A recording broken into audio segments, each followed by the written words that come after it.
Hello, listeners. This is The Steadfast Sky, Chapter 3, written by the Grey Potter and read by the Sun Guard and Moon Guard. Luna. I think for a second there everyone went just a little bit crazy. And by everyone, I mean my sister. This was a moment of hypocrisy for Celestia. She was the one who told me not to judge weird-looking ponies by their appearance, and now she was treating poor Discord like the bad guy here. You know, I'm gonna tell her that. "What have you done with my sister?" Celestia yelled, magically holding Discord aloft, over the loft's railing. "What do you mean, what have I done?" Discord piped up in his funny voice. I guess it's not funny right now, though, being scared and stuff. "Celestia, I'm right here." I stride toward her, using the walk she taught me to show I was serious. "And you're hurting my friend." "Luna, dearest." Celestia looked down at me, wearing her most serious and dire face. She pulled Discord to us magically, not paying attention to him. He would have bonked his head on the railing if he didn't see it coming and duck upwards. "Do you even know what this is?" "He's not a this, he's Discord." Discord waved. I think he was nervous, which makes sense.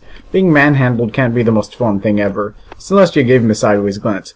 "Do you even know what Discord is, Luna?" "A pony?" "No, he's not a pony," Celestia said. "Really? Huh. Actually, I'm a Draconicus." Discord clarified. "But that's like a pony, I think." Celestia just looked at Discord silently. "I guess I don't really know." More silent treatment. She does that sometimes. It makes her look so cool and imposing, but really, she's just thinking too hard. "Can you put me down now, please? Celestia, right?" "I don't trust you," my sister replied. "I don't know what you are or what you're doing here. What if you tried to hurt us?" "Oh, that's easy." I pipe in. "If he was going to hurt us, he could have done that ages ago. We were playing princess when you came in. Well, prince and princess." Now I was getting my sister's cold stare, but I knew how to deal with it. "So Discord fell out of my window and hid my toy box." "Luna, dearest," my sister sighed.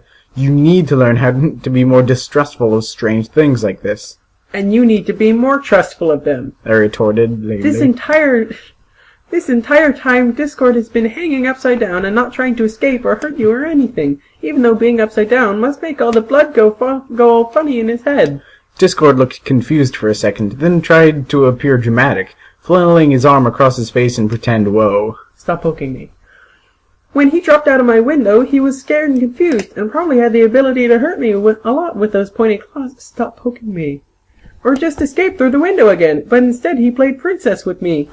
I nodded like I had won, but with my sister, there is no such thing. She sighed. "It's been a long day," she would usually say. "Playing princess is not the ultimate answer of whether or not someone can be trusted, Luna." I opened up my mouth to try again, but whinier, but instead she set Discord down on his 4 feet. He didn't run away, though the way he was looking around, I think he wanted to. "Discord, I'm sorry for treating you like I did. Will you please tell me why you decided to sneak into our house and play games with my sister?" "Well, I wasn't going to play games at first. Like Luna said, I was so scared." He bobbed his head dramatically again, yellow eyes jokingly huge. "Out there, it's so scary. All the big shadows making ponies just vanish. I panicked. Had to get inside somewhere where I knew they couldn't find me.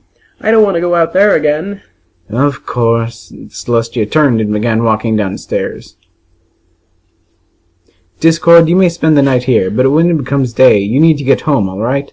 She stopped. "Oh, would you like to join us for dinner?" "Sure." I nudged him with my nose, and he gave me a blank stare. "You're supposed to say, thank you." "Oh, right. Thank you, dearest Celestia." He stood on his hind legs and did a bow with a flourish of his hands. My sister nodded, though I don't think she was paying attention. She walked downstairs, leaving me and Discord behind. "This is going to be so cool!" I shout. "We're going to have a slumber party! I haven't had one of those in, I don't know, a long time." "Slumber party? A party where you sleep?"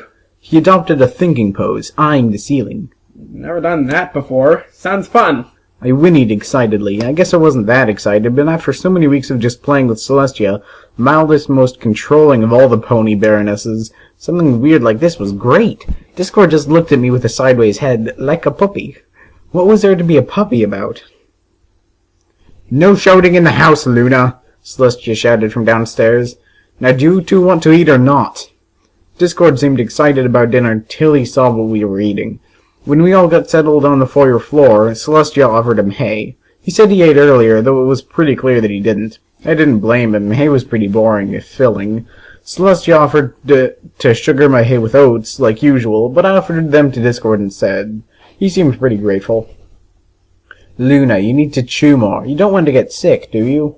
Sorry, I said through a mouthful of hay being chewed super slowly. So, Discord, Celestia began. I've never seen a Draconicus before. Are you from around here? Discord immediately shoved a handful of oats in his mouth. He took a few minutes to chew on those oats before gasping for breath and declaring, Underground. Underground?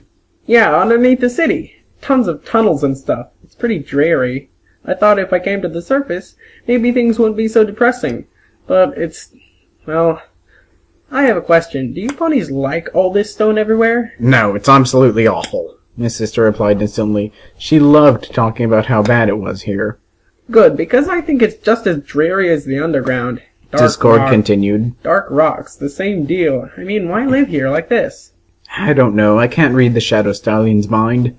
The Shadow Stallion? Discord drew back, crossing his arms across his body. Dramatically aghast, I laughed through my mouthful of hay. You mean that he's here too?